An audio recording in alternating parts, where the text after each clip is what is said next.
Assalamualaikum warahmatullahi wabarakatuh. Hari ini kita akan membahas mengenai jenis eksepsi yang ketiga, yaitu eksepsi hukum material.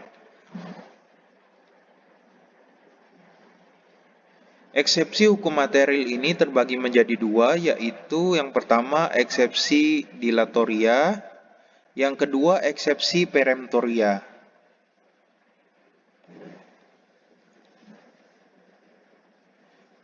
Kita bahas yang pertama terlebih dahulu. Eksepsi dilatoria. Eksepsi dilatoria ini adalah eksepsi mengenai gugatan penggugat tidak dapat diterima untuk diperiksa pengadilan karena masih prematur. Prematur ini adalah gugatan terlalu dini, belum sampai waktunya untuk digugat. Seperti contohnya ketika debitur melakukan wan prestasi, baru dimulai baru dimulai wan prestasi apabila sudah melampaui batas pemenuhan prestasi, akan tetapi debitur belum melaksanakannya. Jika belum melampaui batas waktu pemenuhan prestasi, akan tetapi kreditur sudah menggugat dengan alasan wan prestasi, maka gugatan tersebut adalah gugatan yang prematur.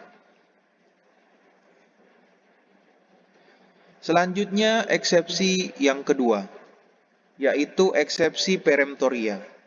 Eksepsi peremptoria ini adalah berisi sangkalan yang menyingkirkan gugatan karena yang digugat tidak dapat diperkarakan. Ada beberapa bentuk eksepsi peremptoria. Kita langsung saja. Yang pertama, eksepsi temporis atau daluarsa. Daluarsa atau lewat waktu bisa menjadi sebagai landasan untuk memperoleh sesuatu atau membebaskan seseorang dari suatu perikatan. Jadi, jika suatu perkara sudah tidak bisa digugat lagi atau sudah daluarsa, kemudian digugat lagi oleh penggugat, maka tergugat bisa mengajukan bahwa perkara tersebut sudah daluarsa, sudah lewat waktunya, tidak bisa digugat lagi oleh penggugat. Selanjutnya adalah eksepsi non pesuniae numerate. Eksepsi ini adalah eksepsi yang berisi sangkalan bahwa pembayaran yang dijanjikan tidak pernah diterima oleh tergugat. Yang ketiga yaitu eksepsi dolimali, yaitu eksepsi mengenai adanya penipuan dalam pembuatan perjanjian, yaitu penggugat melakukan tipu daya dalam pembuatan perjanjian. Bila terjadi suatu tipu daya dalam suatu perjanjian, khususnya yang dilakukan oleh penggugat yang kemudian nanti menggugat di pengadilan, maka tergugat bisa mengajukan eksepsi dolimali yang kemudian nanti menyatakan bahwa penggugat telah melakukan tipu daya dalam pembuatan perjanjian. Yang keempat yaitu eksepsi metus. Eksepsi metus ini adalah eksepsi terhadap gugatan yang bersumber dari perjanjian yang mengandung paksaan. Eksepsi ini berkaitan dengan ketentuan pasal 1323 KUH Perdata bahwa paksaan atau ancaman yang mengakibatkan ketakutan baik terhadap orang maupun harta kekayaannya, maka perjanjian tersebut tidak berkekuatan hukum. Jadi, jika penggugat menggugat tergugat, kemudian tergugat menyatakan bahwa perjanjian ini mengandung paksaan, maka tergugat bisa mengajukan eksepsi metus ini. Selanjutnya adalah eksepsi non adimpleti contractus, yaitu eksepsi terhadap hal yang masing-masing pihak dibebani kewajiban untuk memenuhi prestasi timbal balik.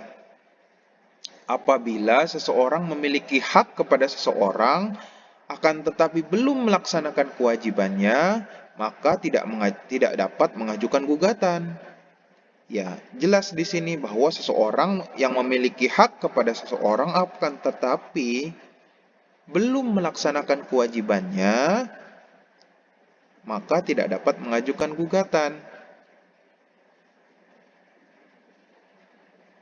Contoh yang paling mudahnya adalah ketika suatu pekerja bangunan belum melaksanakan kewajibannya untuk bekerja pada bangunan tersebut, tetapi dia sudah menuntut haknya di pengadilan, maka gugatan tersebut tidak dapat diterima karena dia belum melaksanakan kewajibannya. Selanjutnya, eksepsi domini. Eksepsi domini adalah eksepsi terhadap objek barang yang bukan milik penggugat, tapi milik orang lain atau milik tergugat. Yang ketujuh adalah eksepsi litis pandentis, yaitu eksepsi terhadap perkara yang sama yang sedang diperiksa di pengadilan atau masih tergantung karena sedang diperiksa oleh pengadilan atau end-hanging.